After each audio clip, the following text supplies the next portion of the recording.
Except Bonnie won't be able to see it. Okay, so I want to start with a story. And so there was a spiritual master that was teaching a student about becoming enlightened. And so he took him to the edge of the city, and they set up a little table and chairs, and they sat at the beginning of the city. And a couple pulls up in a car, and the couple looks over at the master teacher and says, well, we're thinking about moving into your city, but we were just curious what type of people live in your city. And so the spiritual master looked at him and says, well, tell me a little bit about the people from your city. And so the couple says, well, the people where we're from are really friendly and loving and caring, and we really hated to leave, but because of our jobs, we have to move. And so the spiritual master says, great, the people in this city are exactly the same way. They're loving, they're kind. I think you'll really love being here. So the couple comes into the city. A couple of moments later, another car pulls up. The couple looks over, looks at the spiritual master and asks him, hey, we're thinking about moving to your city, and we want to know a little bit about the people in your city. And the master says, well, tell me a little bit about the people from your city. And the couple says, well, they're kind of backstabbing, kind of angry. And that's the reason we decided to leave. And so the master looks at them and says, well, the people like that are just like that in this city. And the couple drives away. And then the student looks at the master and he says, master, why did you lie to the second couple? And the master says, I didn't lie. He says, here's the first truth that you must understand. He says, your beliefs about a thing will create your experience of that thing. And so the first couple's belief that people were friendly was going to show up. The second couple who believed people were really angry will also show up for them. So you must understand that your beliefs about a thing creates your experience about that thing. So with that being said, right now, most people see a world that's falling apart. Turn on the news right now, what are you going to see? Lots of reason for pessimism. I, on the other hand, choose to see the world through a very positive lens. And I'm extremely optimistic about the future for humanity in general. And so I want to share 3 reasons for my optimism. First of all, I believe there is a divine intelligence that created and is still creating this amazing universe that we live in. Secondly, I believe in human evolution. And I define evolution as the simple movement to deeper and deeper levels of complexity. And evolution is obviously driven by divine intelligence. Last but not least, my reason for optimism is my own experience. As a Black guy born in the 60s, I remember segregation. I remember having race riots in elementary school. I remember when we would sit around the TVs on Sunday and you never see Black people on television, but when you did, it was a huge event. People were calling each other on the phone saying, hey, Sidney Poitier's on television. Everybody turn on the television, there's a Black guy on TV. It was a huge event. I remember those things specifically. And so I'll be 60 this year. And in my short 60-year lifespan, I've seen this country go from not allowing Black people to vote, to voting in a Black president, to now having not only Black people on television, but Black people actually owning television stations and Black people creating their own content. So my own experience tells me that things are actually getting better. And those are 3 of the reasons why I'm absolutely optimistic about the future. As a matter of fact, I'll go as far as to say, I believe there's never been a better time to be alive on the planet than right now. Those are my 3 reasons for optimism. So a little bit about me, as you mentioned, I'm an entrepreneur, author of 8 books, motivational speaker, former radio and TV show host. And in reality, I'm just an ordinary guy who committed to living an extraordinary life. With a beautiful wife. Yes.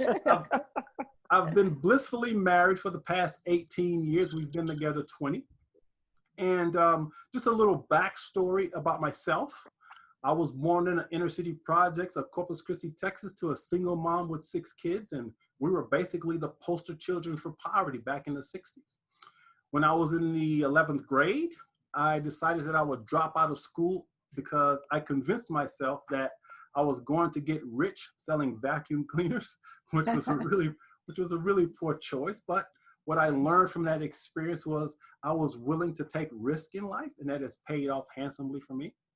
But anyway, even though I never sold a single vacuum cleaner, fortunately for me, I landed a job with a building supply center. And I climbed the corporate ladder pretty quickly and actually became the youngest manager in the history of this particular company at the age of 22. And so at the age of 23, I was living the American dream. I had the house, the wife, the 2.5 kids and all of that. And by society standards, I was pretty successful. And then within approximately a 6.5-year time frame, that American dream turned into the American nightmare as I went through a divorce, bankruptcy, a foreclosure, a deep, deep state of depression. I was actually homeless for 2 years living out of a car. And during the darkest period of my life, I received a miracle. I was sitting up late one night because I was too depressed to sleep. And I was sitting at the edge of my bed looking across the room at my bookshelf when I happened to notice that every book on my bookshelf had something to do with getting rich or making money. And as I looked at those books, this question just popped in my head. Michael, what if you took all the energy and effort you've used in trying to get rich and simply figure out how to be happy? And as simplistic as that sounds, that question literally changed and saved my life in an instant. Something in me shifted, and all of a sudden my depression lifted, and I had this amazing clarity that I was going to be able to rebuild my life. And so instead of reading books on getting rich and making money, I started reading books on philosophy and psychology and spirituality and metaphysics. And I went on this amazing journey of transformation. And fortunately for me, I was able to rebuild my life. And as mentioned, I'm now living my version of an extraordinary one. But during that time, I was actually an atheist as I began this inner journey. And I didn't believe that there was anything outside of myself that had anything to do with me or life. But as a result of that journey, I was introduced to Unity Church. And it was a miraculous thing because I had gone to this personal development workshop, and this friend of mine asked me if I had ever heard of Unity Church. And I said, no. And she says, well, I got to tell you, you're the most positive person I've ever met in my life. And she says, they're just like that at Unity. She said, they're so positive, I can't even go sometimes. She says, but you would fit right in. And I said, well, is it a Christian church? And she said, yes. I said, no, I don't think I'll want to go because I had had really bad experiences with the Christian religion. Well, as the universe would have it, after our conversation, the very next day, I'm at home and I'm sitting at my table looking through a phone book. Now that tells you how long ago it's been. I was flipping through a phone book and all of a sudden my phone rings. I get up from the table and I knock the phone book off. I go over, I answer the phone, I take the call, hang the phone back up. I pick up the phone book, put it on the table. And when I looked in the phone book, what did I see? An advertisement for Unity Church. Now, I knew absolutely nothing about Unity, nothing. But I had begun to believe that there was something about the universe and how things kind of fit together that I knew that wasn't an accident. And so I looked at it and it just turns out that the Unity Church was just a few blocks from where I lived. So I decided to go check out the church. And I went to that church that Sunday, and I'll never forget the feeling. This is the key. The moment I walked into that church, something in me screamed, yes. I hadn't even gotten into church yet. I just stepped inside and I just felt this aliveness, like, whoa, what is this? And so I sat down and I was the only Black person in the church. And I listened to, the introduction, and then they did a meditation. And I had already begun a meditation practice, so I knew I was in the right place. So they did the meditation, had a wonderful service. It was absolutely perfect. And that's how I was actually introduced to unity. And so I started in Friendswood, Texas. I ended up going to Austin for a while, ended up coming back to Houston, and I've been a member of Unity since 1992. So that's just a little background about me. So now I want to ask you for a small little favor. And Stephen Covey said this: seek first to understand and then be understood. So we're going to have a conversation about what I call the 10 negative media generated illusions about Black men. So my hope is that you're going to be open-minded, open your heart, and just be honest and truthful with yourself as I share some of these illusions, some of these stereotypes. And just know that you're not wrong for however you feel or what you think as I share these, but just ask yourself if you have heard them or said them or believe them, and then at the end of the discussion, we can talk about it. Everybody good with that? Yes. Yes. All right. So James Baldwin said, not everything that is faced can be changed, but nothing can be changed until it is faced. And therefore, another reason for my optimism. Society as a whole now has to face some things, racism being one of them.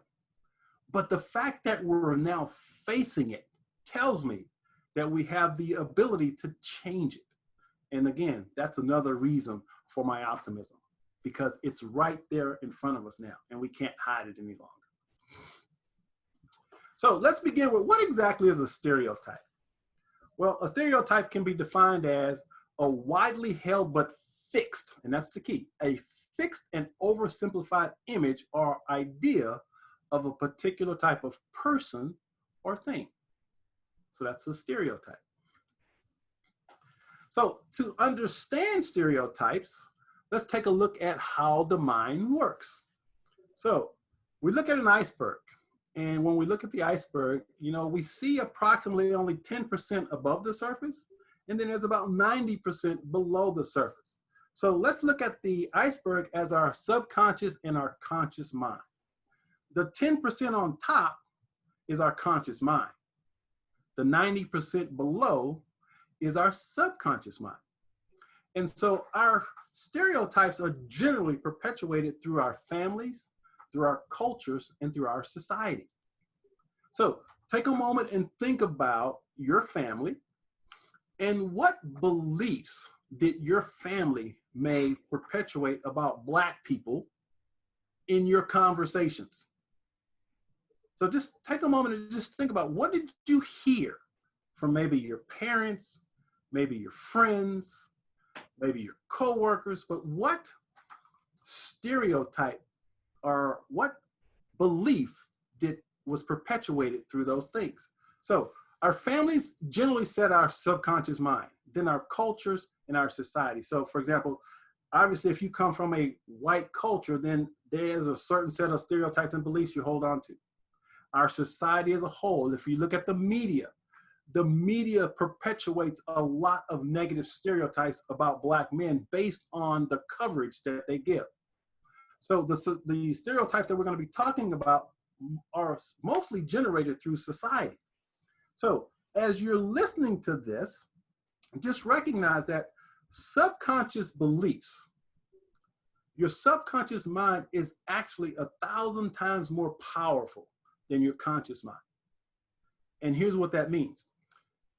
In your conscious mind, you may say, I have a Black friend, so I'm not racist. But in your subconscious mind, you could possibly have some conditioning and some programming that says Black people can't be trusted. Black people are violent.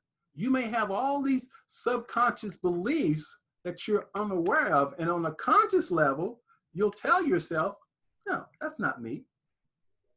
But we have to be willing to go below the surface of the conscious mind to change our beliefs. And that's the key. And we're going to talk about that as we move through this presentation. So, are you willing to change your fixed way of thinking about Black men? Because it all depends on your willingness to see things differently. So the question you have to ask yourself, are you willing to change your fixed way of thinking? And I'm not saying your way of thinking is right or wrong. Yeah. I'm asking you if you are open to changing possibly a fixed way of thinking. And if the answer is yes, then we're right on target. We're ready to transform. So again, this is my book, Shattering Black Male Stereotypes, Eradicating the 10 Most Destructive Media-Generated Illusions About Black Men. And the intention was to, empower Black men to move past these stereotypes. But for people who have read it that aren't Black, it's an eye-opening experience because they go, I never thought about it that way, or I've never seen it that way. And so my hope is that as I share these 10 illusions, these 10 stereotypes, it'll give you an opportunity to challenge whether or not you're holding on to any of these stereotypes. Everybody still with me? Yes. All right. Yeah. So illusion number 1 is that Black men are an endangered species. So I want to share this story.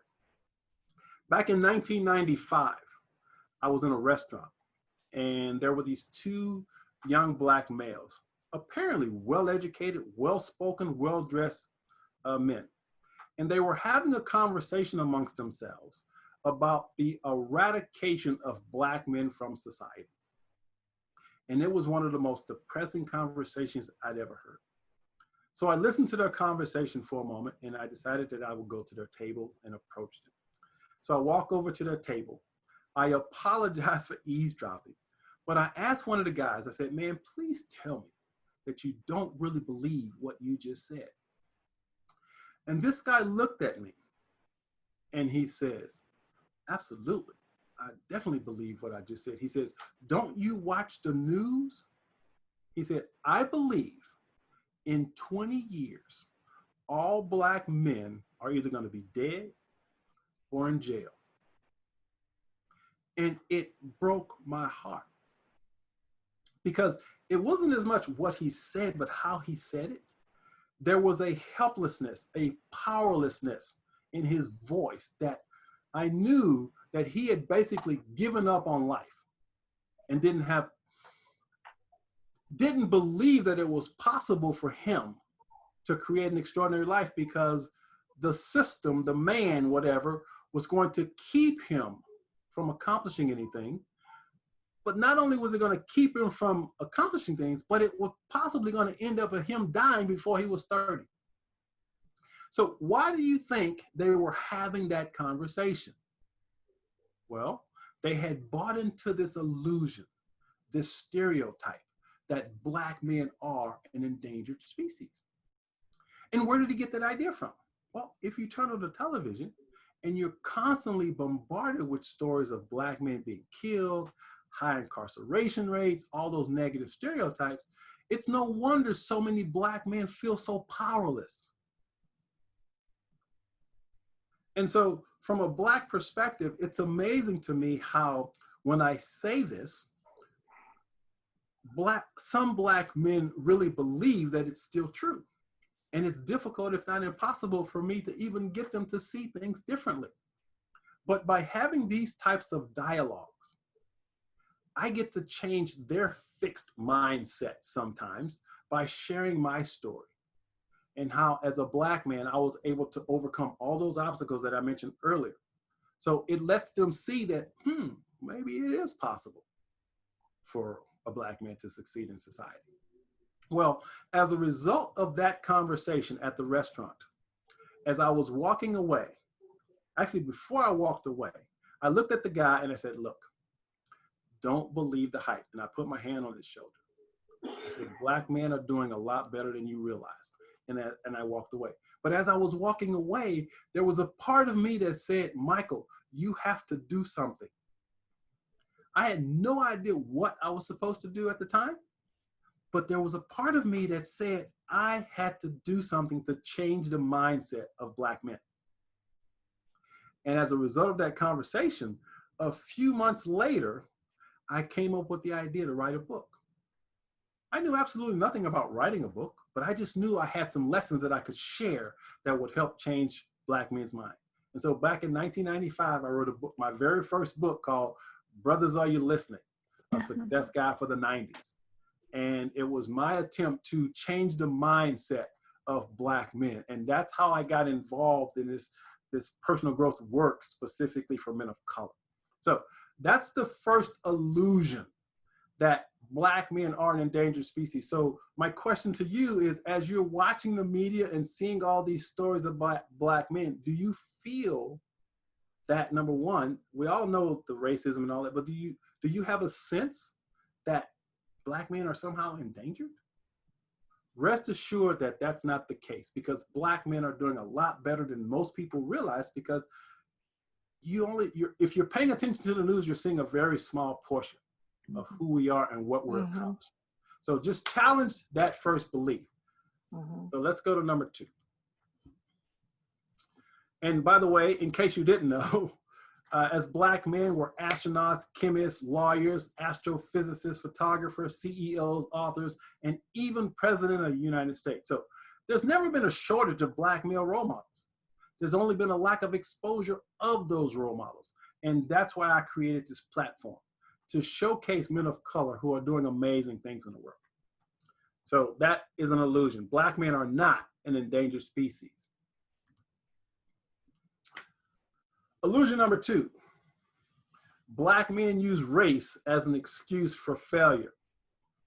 Now, I invite you to ask yourself, have you ever heard a Black person talking about racism and then you felt that he was using it as an excuse for failure? Just ask yourself that question. Because as a Black man, I know that I've had conversations with Black men who have said specifically, I can't succeed because of the color of my skin. I've had Black men say that. And again, there's obvious racism and discrimination in society. But what I get Black men to do is to change their mindset, to recognize that today, in 2020, if you want something badly enough, no one can keep you from accomplishing it except yourself. Is racism real? Absolutely. Is discrimination real? Absolutely. So the point here is really targeted specifically to Black men, because if you have a mindset that says you can't succeed because of the color of your skin, you won't succeed. So, but the point for you guys to just ask yourself, have you ever looked at someone and said, well, you can't use race as an excuse? And if you've done that, you may have disregarded the fact that racism does exist. So just pay attention and ask yourself if you recognize that in yourself, that maybe you said that maybe they don't have any obstacles. Race can't keep you from accomplishing things. We have to understand systemic racism. Yes, it still exists. And yes, it does make things more difficult for us. But at the same time, as Black men, we can accomplish anything we set our minds to. Illusion number 3, Black men try to be white. Now this is an internal issue that we as Black men have to deal with. I was born in Corpus Christi, Texas, on the coast, and I love to surf. Now, this was back in the 70s, and most of my Black friends called me white boy because I had a surfboard in my bedroom, and I love to surf. So there are certain things that sometimes Black people hold on to and refuse to do because they're afraid of being labeled a sellout. From a Black male perspective, it's damaging to us when we hold this belief that we aren't supposed to do things because only white people do them. As a matter of fact, the very first chapter in my book was titled the "That's What White People Do" mentality. And in that chapter, I talked about how as Black men, we should no longer attack each other because we choose to do something that quote unquote white people do. So it's an interesting concept that maybe from a white perspective, you can't really relate to, but it's very real amongst ourselves, that it is something that we create barriers in our own minds as Black men sometimes because we're afraid of being called or labeled a sellout. Let's see. Illusion number 4 is that Black men are less intelligent. Now, since Black people were brought to this country, collectively, America has attempted to prove that Black people were less intelligent. There were organizations, and actually still some organizations out there, who would say that Black people had smaller brains than white people, therefore they were less intelligent. There are some scientists that were saying that Black DNA kept us from being as intelligent as other races. And so we've had this barrier that's been perpetuated for a very long time, that as Black people, we are somehow less than. There is absolutely no truth or no scientific evidence to really support that idea. If you think about it rationally, how could a group of people be compared to other races in far as intelligence when we weren't even allowed to read? So this illusion is just that. Black people are no less intelligent than any other group. And now that we have equal access to knowledge and books and colleges and schools, guess what? We're proving we're no different, especially intellectually. So that's illusion number 5. Let's see here. Are we having fun yet? Mm-hmm. All right. All right. Just making sure you guys aren't sleeping on me. Illusion number 5. Black men are angry and violent. If you'll notice during the protest currently, there's a lot of emphasis on the rioting and looting. And in no way can I justify rioting and looting during protests. But have you ever noticed that the overwhelming majority of times you see a story about rioting and looting, it's always Black people? Mm-hmm. And yet white people are doing the exact same thing, but seldom do you see that. There is this idea that as Black men, we are just mad at America. We're just angry. Now, I, again, as an optimist, have never experienced, or shall I say, I don't feel this anger towards America. I, as mentioned, believe in my humanity, my connection to that which is greater than myself. So I don't have this anger inside of me. But I want you to just ask yourself honestly. So when you see a Black person that's maybe a little vocal and angry, I'll use this as an example. You guys know Farrakhan, right? Mm-hmm. Farrakhan, the Muslim leader. Uh-huh. Let's just say he's very pro-Black. And when you see someone that's Black and angry and talking about the challenges of America, do you get a sense that, oh, he's just another angry Black man? Do you feel that Black men are justified sometimes in their anger? Mm-hmm. Yes. So the question here becomes, is anger, do we as Black men have a greater propensity for violence than other groups? And the answer is no. Anger is an emotion. It's a feeling. Violence is the result of taking that anger, that energy, and expressing it. Mm-hmm. What the media has convinced too many people of is that we as Black men live in this constant state of anger, and we're acting it out in violent ways. So the collective belief system is that somehow Black men are more angry and violent than other men. And I'd like to put that to rest. Because as Black men, we're no different. We feel the same emotions. Yes, some of us are filled with rage because of what we have to deal with on a daily basis. I understand it. I empathize with it. I feel that. But the truth is, we're no different than any other group of men. We feel and express the same way. It's just the media has people convinced based on how we're portrayed in mainstream media. So that's illusion number 5. Illusion number 6 is that Black men cannot be monogamous. Now, when rap music sort of took over, there's a lot of negative images, let's just put it that way, with rappers and the objectification of women in their videos. And we see all these images of Black men with multiple women and all of that, as though as Black men, we aren't capable of creating intimate, loving, caring, connected, monogamous relationships.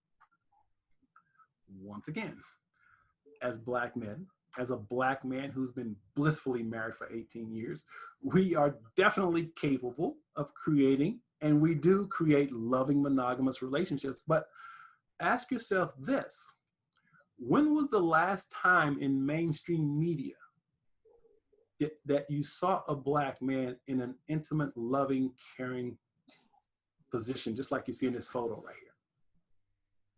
It's an image you very seldom see in mainstream media.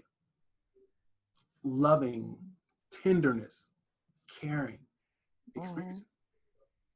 Once again, we're no different than any other group of men. We connect, we love, we can be vulnerable, just like any other group of men.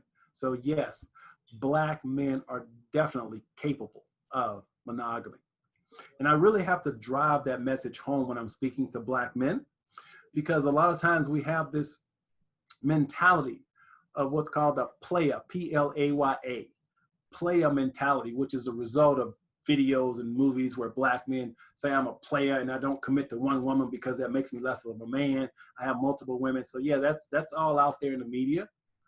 But ultimately understand that Black men are definitely capable of loving monogamous relationships. Illusion number 7 is that Black men are deadbeat dads. Now, I got to give a shout out to Mr. Obama because he showcased what a lot of us as Black men have always known, is that yes, we are capable of being loving, caring dads. What you just don't see is mainstream media showcasing us in these roles. There was a show that they were about to release. I think Oprah Winfrey was even a part of it, where there's a Black guy that actually had, I think, 32 children from like 8 different women. And there was this huge uproar because Black people knew that it was going to perpetuate the stereotype that Black men are irresponsible fathers that don't take care of their kids. But the point that I'm making here is that as fathers, as a matter of fact, the Center for Disease Control actually did a study, and you can find this study online. And in the study, again, and CDC is completely unbiased, and in their study, what they found was, collectively speaking, Black men were actually more involved in their children's lives than men of other races. Mm. But the media points to the fact of single parent homes and we talk about poverty and absent fathers, but Black men, by and large, spend more time with their kids, are just as loving and caring as any other group of people. But the media generated stereotype is that that's the opposite, that we are deadbeat dads. And so once again, that's an illusion that has been perpetuated by our media. Now, there's an amazing guy down in Australia named Stephen Biddulph, and he is an expert on fatherhood. And he came up with this amazing rule in terms of fatherhood, and that's his specialty. And he said this, he calls it the 30-30-30-10 rule. And he says, if you put 100 men in a room, regardless of ethnicity, religion, country, socioeconomics, that's if you put 100 men in a room, he said, 30% of them, or 30 of them would have absolutely no relationship with their father. Either their father was dead or not in the house, or they hated him or whatever, but they would have no relationship with their father. He said, of those 100 men, another 30% of them would have what he calls an estranged relationship with their fathers, meaning they know who their father is, but they don't really have a deep, intimate connection with their dad. And then he said, of that 100 group, 30% of them would have what he calls a holiday relationship with their dad, meaning their dad's in the relationship or in the picture and spends time with the kids, but really only shows emotion and nurturing during holidays. And then he said, of those 100, only 10% would have what he calls a healthy emotional connection to their children. So being a great father has nothing to do with genetics. Being a great father is a learned behavior. And every man can learn to be a great father, even if he didn't have a great relationship with his father. But this illusion that has been perpetuated for a very long time is that Black men are deadbeat dads, and there's absolutely no truth to that statement. We're no different than any other group. Illusion number 8 is that Black men are physically, sexually superior. So back in the 70s, they released a lot of what's called blaxploitation films. You guys have ever heard that term? Mm-hmm. Blaxploitation films. So the media thought it was doing us a favor by putting us on a big screen. But what did they do? They put us in roles that perpetuated this idea that we are sex crazed, sex addicts, and we were all hung to our knees and all we thought about was sex. And that illusion still is perpetuated now, that somehow Black men are sexually superior, there's no truth to that. All men are the same. We come in all different shapes and sizes. But once again, there's this stereotype that as Black men, we are physically or sexually superior, and that's just an illusion. It's not real. Oh, you're disappointing us.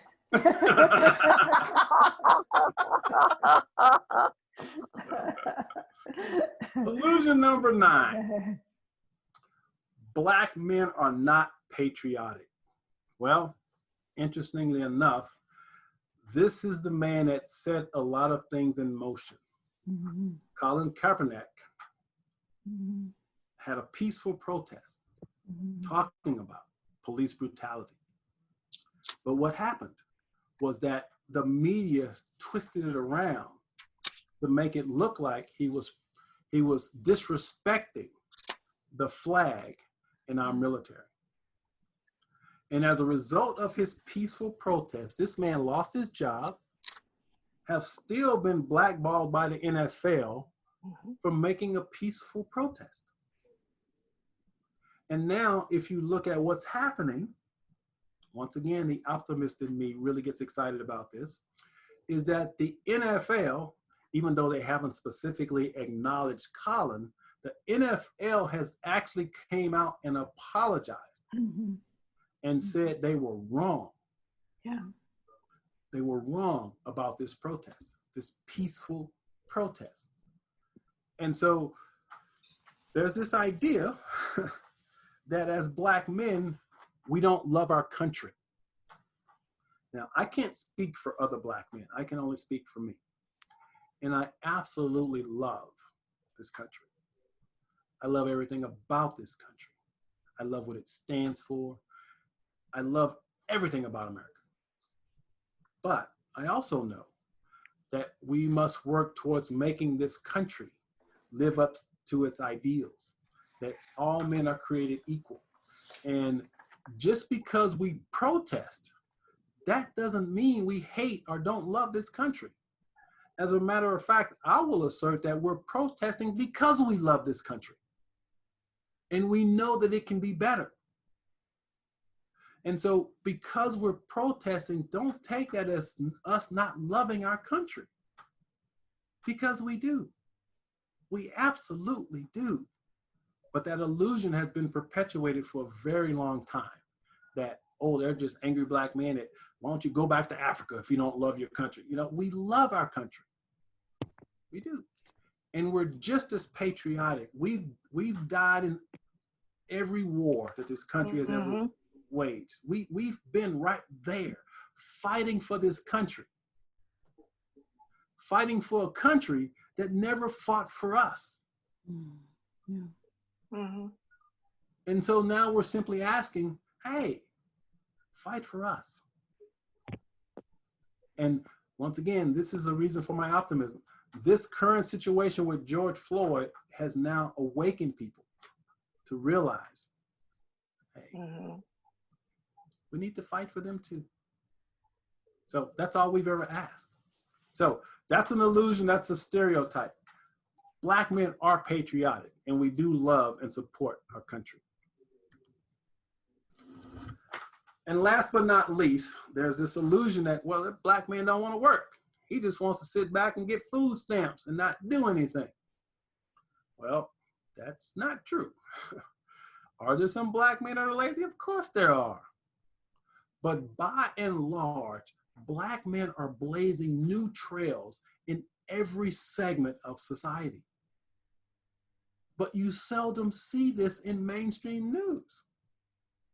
You seldom see this on the news. So rest assured that despite what the media may try to tell you, we are really making amazing progress in all segments of society. As a matter of fact, there isn't a single segment of society that does not have black male presence. I mentioned earlier, doctors, lawyers, astrophysicists, you name it, we're doing it. Despite the obstacles that have always been placed in front of us. So, as a man who happens to be black, I am filled with pride. In no way have I ever in any way felt that being black was a disadvantage to me. And I have my grandfather and my mom to thank for that. Because they taught me from a very early age that I was 100% responsible for my life turning out the way that I wanted to. And I'm so grateful for that lesson. So let's go over the recap real quickly. Number one, black men are an endangered species. Blow that up, that's not true. Number two, black men use race as an excuse for failure. That's definitely not true. Number three, black men try to be white. Another illusion. Number four, black men are less intelligent. I hope you get that, understand the truth. No, we're not. Number five, black men are angry and violent. No more angry and violent than any other group. Number six, black men can't be monogamous. Absolutely, yes we can, and yes we are. Number seven, black men are deadbeat dads. Once again, an illusion. We love our children just like any other group. Number eight, black men are physically, sexually superior, but for Robin, I'm gonna change that and say, maybe there's some truth to that. Just kidding. I just had to say that. Yeah. Illusion number nine, black men are not patriotic. Yes, we are. We love our country. And number 10, black men are lazy. No, we're not. So what can be done? So we've talked about the illusions, but what can be done that changes the world? And I just want to share just a couple ideas I have. First of all, you have to be willing to challenge and change your beliefs. Because deep down, you may have some subconscious beliefs that you're holding on to that you may not even be aware a Zoom call. that you're holding on to. So I'd like to extend a challenge to you. And here's a little exercise that you can do after this call. Okay? So I want you to get a piece of paper. And at the top of the paper, I want you to simply write, Black people are. And I want you to get a timer. And for 60 seconds, I simply want you to write everything that comes to mind. Now, this takes rigorous honesty. You got to be honest. Because if you will be honest with yourself and don't judge yourself, don't attack yourself, don't feel bad about it, just whatever comes to mind for 60 seconds when you complete that sentence, just write it down. Because what you're going to do is you're going to pull up from your subconscious mind some beliefs that you may be holding on to that you weren't even aware you were holding on to. So the way to change your beliefs is to become aware of the belief. You can't change it if you aren't willing to be aware of it. So simple exercise, just try it, right? On a piece of paper. Black people are, 60 seconds. Don't think too hard about it. Just write whatever comes to mind. Don't feel bad about it. There's no right or wrong here. It's just a matter of you being willing to pull up any subconscious beliefs you may be holding on to about Black people. Simple exercise. Number 2, to do exactly what you're doing right now, is to be willing to have uncomfortable conversations with people who don't look like you. And that can be extremely difficult, but that's what it takes. You're gonna have to get a little uncomfortable. Okay? Mm-hmm. Number 3, and I want to change this one a little bit. I say speak out against racism, but that's not quite accurate. I will say, if you're in an environment where you hear someone within your close circle talking negatively about someone of another race, are you willing to simply call them out? Especially close people in your family. Yeah, that's where it happens sometimes. So when I say speak out against racism, that's what I mean. When it shows up in your immediate circle, be willing to say, hey, that's not true for me. Mm-hmm. I don't think that's right. And that in itself can help heal, believe it or not, heal the world of racism. Because sometimes what you're doing is you're bringing awareness to something that the person that may have said it may be completely unconscious of the fact that they're being racist. Mm-hmm. So your speaking out can actually facilitate them changing, but don't expect to change anybody. Yeah. Simply share your experience and your awareness. Number 4, minimize the amount of negative news you watch. The overwhelming majority of stories you're going to see throughout the media is going to be negative. Know that up front. But remember, your mind is like a garden. And thoughts are like seeds that you plant in that garden. And what you plant will grow. So if you're planting negative seeds about the world is coming to an end and blah, blah, blah, blah, blah, blah, guess what's going to show up in your experience? So minimize the amount of negative news you watch. And last but not least, become an optimist. Now, as mentioned, my optimism comes from my belief that there is a power greater than myself in the universe. And it is my connection to that power that drives my sense of optimism. I trust the universe wholeheartedly. Yeah. I trust the universe to know exactly what it's doing. I trust that the universe is absolutely perfect by design.